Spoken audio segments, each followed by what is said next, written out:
10:20 on this 28th day of March. Steve Bloomer, Skyview Drive-In. This is really cool. We are a couple of days away from the season starting yet again. And how are you feeling ahead of the opening? Well, you always have a little bit of trepidation about this because I've got new employees out there. We have about half of our staff worked there last year. Mm-hmm. And the other half doesn't have a clue. Uh-oh. Now we did have a work day on Saturday. We're installing a new box office computer system and a new concession computer system. Wow. And we don't have all the bugs worked out yet. Those registers and point of sale systems are tough. Yeah, well, especially when it's a new system. Yeah, that is. I mean, we're using a lot of the elements from the system that we had, but getting everything to work the way it's supposed to. Well, that's the second part of the equation, right? Right there. And now this is really, and I can't thank you enough for popping in and talking to us in Alton today. Your grandfather started Skyview Drive-In, correct? My grandfather and his two brothers. Wow. They already had two theaters in Belleville, the Ritz Theater and the Rex Theater, and drive-ins were the coming thing. Mm-hmm. A lot of construction was halted during World War II. And there aren't a whole lot of drive-ins left that are older than Skyview. I know of, I'm a member of the United Drive-In Theater Owners Association. Okay. And in there are only 20 drive-ins that are older than Skyview. There's 302 left in the country. Now, in 1958, there were 4,000 drive-in theaters. 302 left. And out of that, a bunch of 25 that are older than Skyview, I don't know how many of them had the same ownership as when they opened. Well, and that's a huge part of it. I mean, just to have your, really your family's legacy behind Skyview Drive-In in a way, I mean, that to me is, you can't put a price tag on that. To keep that one family and pass it down from generations and continue it. Is that what you're looking to do for the next generations? I have no idea. Uh-oh. my kids, I don't think are going to have any interest in it. One's a doctor. Oh. One is a nurse practitioner with her doctorate in nursing. Wow. My son, who would be the most likely one, lives in Cincinnati. Oh. So he's not going to uproot and come back here to run a drive-in. Well, so we'll figure out something. It's really, and congratulations on the success of your children. That's another big point too, because if you can move on to bigger and better things like that, that's awesome. Yeah. And with that being said, I've always been fascinated because, Steve, we see so many pictures we have a History of Alton Facebook page in town, and so many pictures of like the Starlight Drive-In. That was ours. And that's something that I didn't even know. We talked on the phone, but when you mentioned it, I thought, oh my goodness. Do you have some memories of Starlight? Oh, sure. Yeah.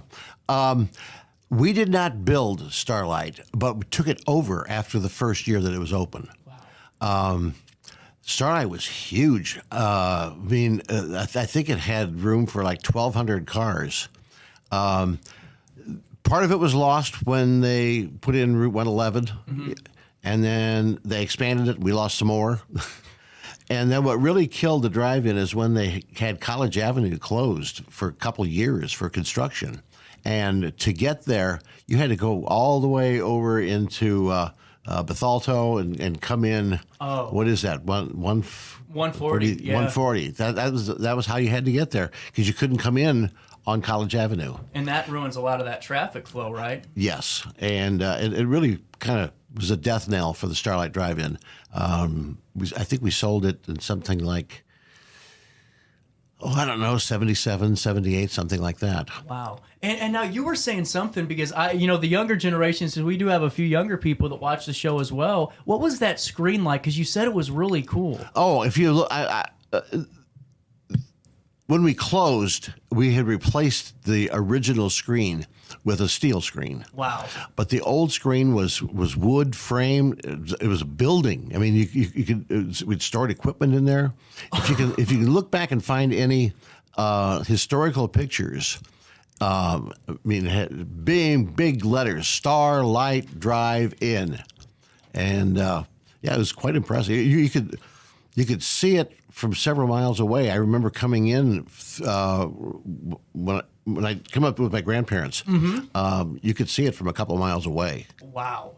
That is really cool. And thank you so much for sharing that, because whenever we talked, I thought that was the coolest part of having you come on too, because everyone still talks about Starlight Drive-In in town. I mean, it's always brought up at least once or twice a month, it seems like, because all the memories, and those memories we can rebuild this summer with our families at, Skyview Drive-In. Sorry, I didn't want to cut you off. No, you didn't. How do you guys, how does that work to play these movies? Is it like a license you guys have to go obtain to play these? How does that work? We have to book them through the various movie studios. Okay. And then we get them on a hard drive. It's about the same size as a VHS tape. And we ingest that into our digital system. Wow. You pay a certain percentage of your box office revenue to the movie studios. That's really fascinating. Yeah. That's really cool. And now we were thinking at least 50 or 60 movies being played this summer. Yeah, I never really even stopped to count, but we play 4 movies at a time because we have 2 screens and a double feature on each one. Right. When we play a new movie, okay, for example, we're opening Dungeons and Dragons. Right. This Friday. That'll play for 2 weeks, and with Scream 6 as the second feature. The other screen, we're going to have Shazam 2 and Ant-Man and the Wasp. Oh, cool. Now, that'll only play for 1 week. It's a filler because we didn't have anything else to play there, nothing else new. Then we come in the following week with Super Mario Brothers. Wow.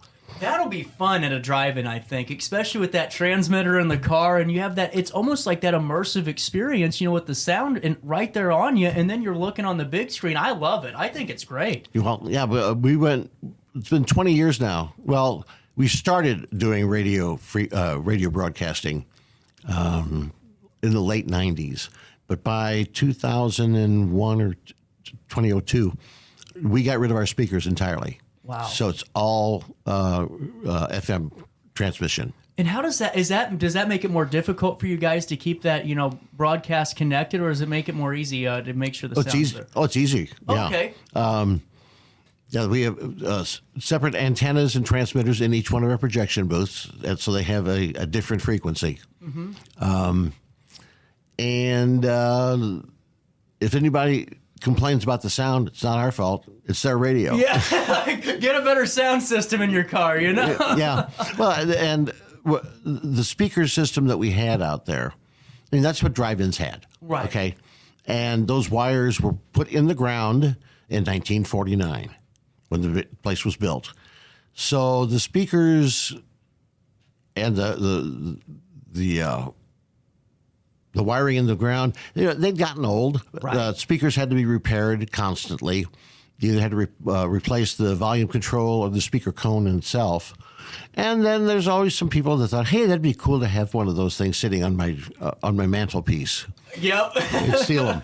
You're right. You're absolutely right. And now, with that being said, like you were just detailing some of the updates and improvements. Was there one improvement since you've taken over Skyview that you just always look back on and go, that was our defining moment to turn the curve and go to the next generation? Well, in 2013, we installed our digital equipment.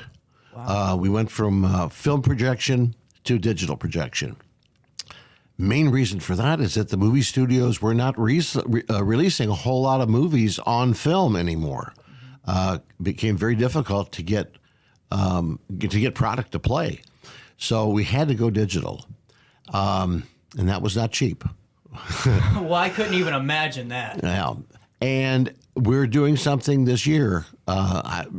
They keep telling me it'll be sometime in April. The projection system that we have now uses a xenon bulb. Mm-hmm. We're going to go laser. Wow. In screen 1. That's cool. Yeah. And it should increase our light output 2 to 3 times, if not more. That is fantastic. So it'll be a much more brilliant picture. The colors will be brighter. I'm looking forward to that. And if it doesn't sound right, take your car into the shop, right? Well, and seriously, I mean, that to me, a drive-in is such a fascinating business and fascinating industry because there's so many components that I would never think about to make your guys' day-to-day go by as smooth as possible and entertain all of us. And over the past, decades that you've been a part of Skyview and watched it with your grandfather going through the reins, how cool is it to see, and I'm sure you have, some of the past generations bringing in the younger generations, their grandkids, their kids to the drive-in? Oh, yeah. I mean, we see that quite a bit. In fact, I guess I can say this on here.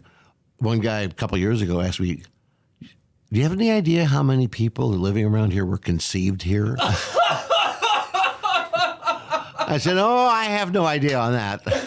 That's the next shirt, I guess, I was conceived at Skyview Drive. Yeah, that's a good point. Well, it's really cool because the history that you guys have been a part of, and for so many people, whether it's in Starlight here. Now, was Starlight the only other drive-in you owned? Because I remember I thought you mentioned another one. Oh, we had several. We had... in 1955, we built the Cahokia Drive-In, which was actually in Allerton. Okay. It's right down from the racetrack, which is no longer there either. Cahokia Drive-In was taken out by the state when they put in 255. In fact, the southbound exit off of 255 onto Route 15 goes right through the screen tower. That's where the screen was. So we had the Cahokia Drive-In. We had a drive-in in Centralia. We had one in Sandoval. We operated a drive-in for a time in Cahokia. And way back when, back in the 50s, we also operated a drive-in theater in Blytheville, Arkansas. Wow. Yeah, my grandpa said that the mosquitoes down there were so big that they carried lightning bugs for headlights.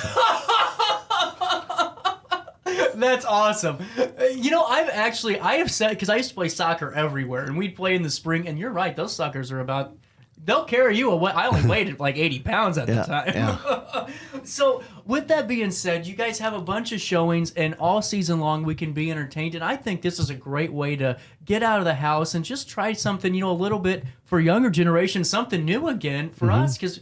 Have you seen a lot of people come for the first time, that are younger and go, wow, this was really cool? Oh, sure. That happens all the time. Really? Yeah. And we would like to see a lot of the Alton area residents coming down to Sky. It's not that long of a drive. No. No, you just hop on 255. Yeah. Get off at exit 17A, and you're almost there. Well, and too, you're a test... It's a 30-minute drive. You're a testament. You drove right to the studio today, and honestly, so many people that live in that Belleville area, they always call me and go, hey, can I zoom in? And you popped right in, and it's a quick drive, and to me, we're just neighbors, down the road neighbors. Sure. We should all be there. And is there a movie that's coming out that you're kind of wanting to watch at the drive-in just on your own that you're seeing ahead of the summer? Oh, well, they're saying that Super Mario Brothers is going to open really big. Yeah. But I guess the first big movie is Guardians of the Galaxy 3. There's going to be a Transformers movie coming out. I don't remember the subtitle for that. But Little Mermaid with live action. That's going to be cool. And, of course, Indiana Jones. There. Hopefully, this will erase the memory of Crystal Skull. Right. We would during retro year, when first year of the pandemic. We were doing all kinds of stuff. We did the 3 Back to the Future movies, and I said we'll do the 3 Indiana Jones movies. I ignored the 4th one. That's what I was going to ask you. That's for a reason. That was for a reason. Yeah. It wasn't very good. No. When they came out with a spaceship at the end, no. Yeah, we don't want that junk in Skyview. We'll just watch the 3 good ones, Well, with that being said, something that I thought's fascinating is hearing you talk about your guys' time navigating COVID, and I didn't realize that you guys were allowed to stay open, and it made sense because, you're in your cars, you're able to, kind of seclude, right? Well, we weren't able to stay open. We had to fight. Okay. We had to fight with the powers that be. Yeah. It was funny. I was planning to open on the last Friday in March. In fact, I even had a hiring day. I had my staff hired, and we were ready to have our work day, okay? And everything got shut down. I worked with two other drive-in theater owners in Illinois. There's 8 of us, and we put together a letter to the because there were certain outdoor activities that were allowed, Right. In parks and stuff, and drive-in theaters were lumped in with the indoor theaters, and we made the case that we're an outdoor activity. It's totally safe. So we got permission on May the 1st to open. Now, that gave me a week to get everything pulled together. There were some things that we had to do. One, and normally we park 2 cars, but we kept all the speaker poles out there from when we had speakers to kind of delineate where you're supposed to park. Right. So instead of 2 cars between poles, it was 1. So we had operated half capacity. People could not go into the concession building. They couldn't go in the bathrooms either. We normally have porta potties out there. So we added, instead of having 8, we had 16. So we had plenty of facilities there. And I had one guy that did nothing but sterilize the porta potties. As soon as somebody left, he'd go in and spray it down with bleach water. Concession stand was closed, but what we did, people were able to come up to the door. We'd take their order. We had runners in there. They'd go pick up their stuff and bring it to them. Wow. So that's how we got through that first year, and we had a lot of concerts. We had we even had unproms. Like the high schools couldn't have their proms. Oh yeah. So they had them at Skyview. That is cool. Kids out there, in formals and tuxedos to watch a movie. That is and see, that's what I'm getting at too. I mean, once again, people for 20 years down the road, those kids are going to go and those students are going to go, remember when we couldn't even have prom because of COVID and we were at the Skyview Drive-In and all that? To me is priceless, and that's why I think it's so important to celebrate and always go out and contribute and support Skyview and all these great institutions like your guys'. And I got to ask you, Steve, what was your first drive-in movie? Do you remember? I don't remember the first one. I'll tell you the first movie that I ever saw. Okay. I was at my grandpa's house. I was about 5 years old, 6 maybe. And he said he was leaving. I said, "Where are you going, Grandpa?" He says, "Well, I got to go to work." I said, "Well, where's that?" It was the Ritz Theater in downtown Belleville. And I said, "Can I go with you?" So, my folks were there. I said, "Sure, we'll pick you up later." So I went down there. The Ritz had a balcony. And you walk up the stairs to the balcony, and then from there, you walk up to the projection booth. My grandpa said, "Okay, you sit right here, right at the bottom, the back row of the balcony." So here I am, 5 years old, all by myself, balcony of the Ritz Theater. The movie is Them. Are you familiar with the movie Them? Oh, it's one of the giant ants. Oh no! and it's a great cast too. Is it really? Yeah, James Arness and James Whitmore. Wow. James Arness, Gunsmoke. Yes. Yeah. My grandpa and I would watch Gunsmoke on TV Land every night. Whenever I'd get off, I'd come over and see him, and we'd always watch the reruns on TV Land. I love Gunsmoke. Yeah, well, then you should get a hold of Them. Okay. It's one of the great creature features. Back in those days, you had all these mutations in these movies from the atomic testing. Oh, okay. Really So, cool. so this was out in the Arizona, New Mexico desert where they tested a lot of atomic bombs, and all the radiation caused the ants to become giant. They were as big as this room. Oh, I'm going to watch it, and I'm going to give you a status report, too. I'm going to send you a text and go, A+, A+. It is. Well, I'm sure, honestly, I think it will be. I'm excited. Thank you for that recommendation. Okay. I want to ask you, though, if somebody, because we have people that watch this all over, the 618 that might want to, maybe they have a kid, they weren't aware you guys are hiring. Are you done hiring for the year? Not necessarily. Okay. I mean, we've got enough staff to start. Okay. Because we're only going to be open 2 or 3 nights per weekend. Right. But when we go full time in the end of May, we may need to add some staff. So if anybody is interested, send an email to Skyview Drive-In, just the way it's spelled on the screen, but no spaces and no hyphen. Okay. It's all one word at att.net. And honestly, that's a great thing. I'll throw that on the screen right now. Drive-In. Look at that. att.net. Look at that. Oh, hold on, Steve. I misspelled something. I only went to the 12th grade. Skyview Drive-In at att.net. Right there on the screen. Right? Where? Right there. Oh, yeah. Look at that! Right then and there. I love this show. It's so cool just to throw things up and enjoy it. But I really think what you guys do is so cool. And Steve, did you ever think when you were younger that this would be your journey, your career with this? That's what I aspired to. Really? Yeah. Wow. It took a while though for me to. 'Cause my grandfather and his sister-in-law ran things. I mean, my grandfather's brother passed away. His wife inherited his side of the business. And it wasn't possible for me to really come in any kind of an important position. I mean, I worked out there when I was in high school and in college. I worked in our warehouse because we had to deliver supplies to our Alton area theater. We had more than the Starlight up here. We were the Eastgate. It was a twin theater then when we had it. We ran the Cameo for a period of time, which I don't think is there anymore. I don't think so either. And then we had it was called the BAC Cine in Roxana, which I believe is now a church. I'll be darned. So we had those theaters up here. We had theaters in Centralia. So we delivered to Centralia on Wednesday, delivered to Alton on Thursday, and delivered to our Belleville theaters on Friday. And then I had some kind of really nasty jobs that my grandfather had me do.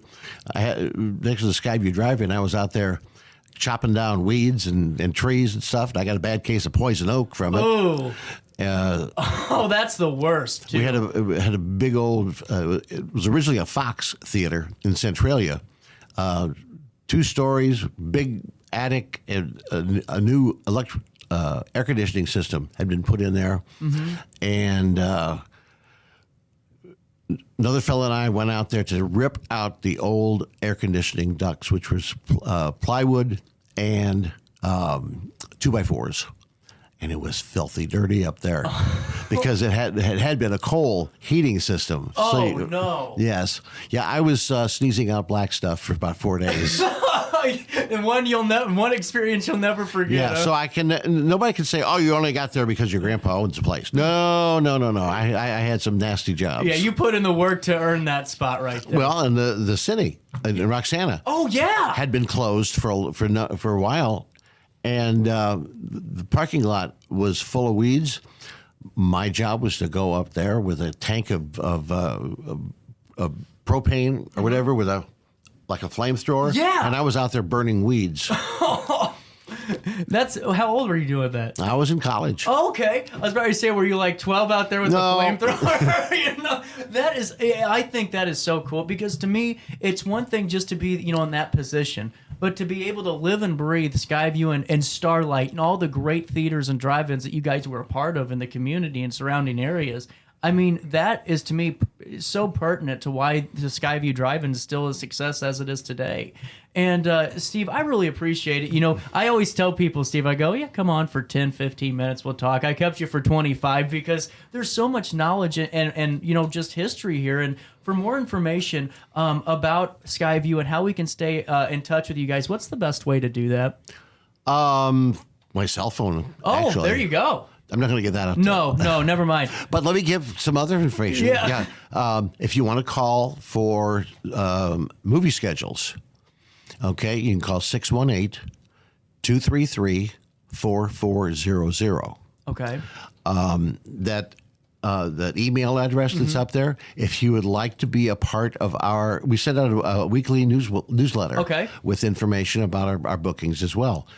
Just send an email to that address and say, please add me to your newsletter list. That's great. And then we also have a Facebook page. I'm on that now. I'm on your Facebook page now. Skyview Drive-In Theater is the name of the page on. If you type in facebook.com/Skyview Drive-In Theater, it'll take you to it too. Okay, and if you want to go to our website, that's www.skyview-drive-in.com. And that gives the movie listings. It also has a lot of pictures, our history. We've lost the screen out there twice during our history. Tornado took it out in 1956. And then we had another windstorm in 1981. And this is kind of an unbelievable story. It took down say 75% of the screen on a Monday. We had to get somebody out there, get that other part pulled down, get all the trash off the playground, and then build a new screen. It was all done in 11 days. That's unheard of. I know. Well, what else is unheard of is how long it took to build the drive-in in the first place. How long did it take to build that? 3 months. I have a picture in one of the newspapers in March of 1949 of them dropping dynamite down in the hole. This is built over a mine. So they were dropping it down in the mine shaft to be sure that the whole place wasn't going to collapse. So they were doing that in March, and we opened in July the 8th. That's incredible. I mean, that is really remarkable. You're right. We still have the original concession building. It's been added on to after a fire in 1965, but the building is original. That projection booth for screen 1 is original. So we had to replace that screen in 1981. In 1982, then we added screen number 2. Wow. How cool is it? I mean, I'm blown away. I am so glad you came on this show because I love the history of the business as well because there's so much there. And, to me, you guys have been a part of, like you just mentioned, storms and all these different situations that you guys stood through and built back up afterwards. And you got to, right? Yeah. That's incredible. And can I ask you really quick, just because we're getting some text questions on it, what are your hours of operation during this, the early season? Okay, right now, the movies start at 8 o'clock, and the box office will open at 7. We're open on Friday and Saturday right now. Now, next week with Super Mario Brothers, we're going to open that on Thursday because of the school holidays. Oh, okay. So it'll be Thursday, Friday, and Saturday. Movie, like I said, we open, box office opens at 7. Movies start at 8.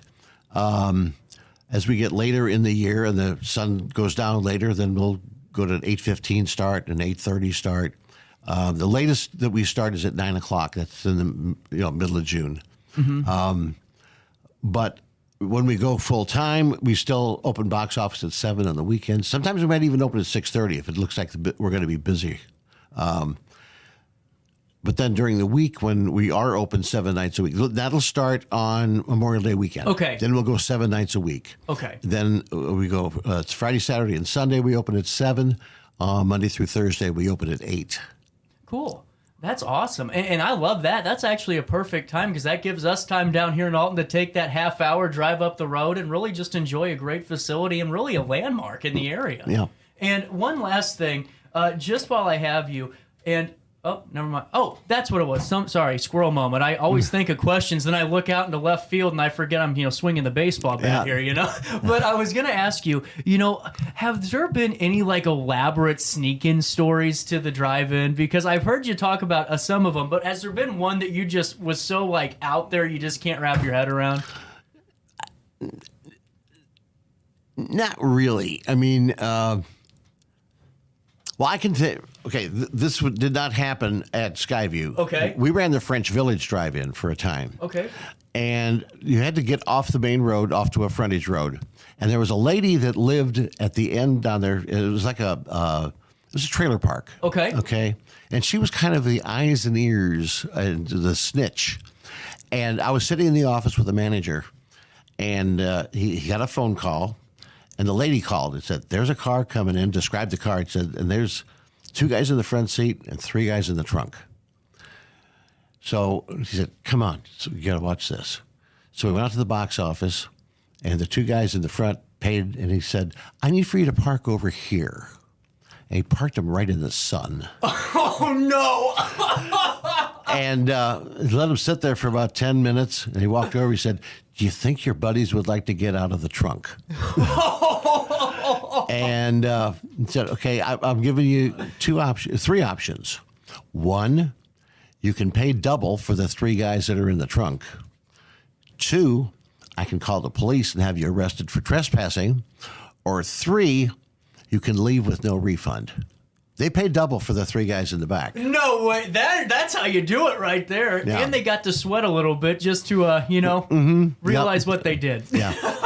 We've caught some people. I mean, It's kind of, well, I probably shouldn't mention how we kind of recognize it, because then people might disguise what they do. But I have guys that are working the ramps, helping people park, being sure that they park in the right place, and they kind of look to see if anything's suspicious. A lot of times there's a parking lot at Schnucks right next door to us, and they'll park over there and arrange themselves. Oh, so they can set up their formation there. You know, how are we going to sneak us in? Mm-hmm. Doesn't happen often, but we catch them most of the time. Yeah, well, that is really funny. But why even sneak in? Prices are great. $13 for adults. You got kids 12 and under, one free per each paying adult. That's right. Wow. And then each additional child's $3. $3, right. Yeah, there's no reason to sneak in. Well, like I said, it's a lot cheaper. The adult price may be higher than a few places, but when you look at a family of 4, $26 if the kids are 12 and under, because the kids are free. You can't even come close to that at one of the megaplexes. No, that's a half a bag of candy at any movie theater. You know? And that's a great point. Well, Steve Bloomer, thank you so much for sharing with the Skyview Drive-In. And anytime you want to come on, if anything's big or any developing news, please keep us informed, and I'll be up to see you in Belleville. Okay. And make sure you guys mark your calendars for Dungeons & Dragons, 31st of March. Box office opens at 7 p.m. The movie starts at 8. Mm-hmm. Adults, $13. Kids, 12 and under, one free per each paying adult, and then an additional $3 for each child, right?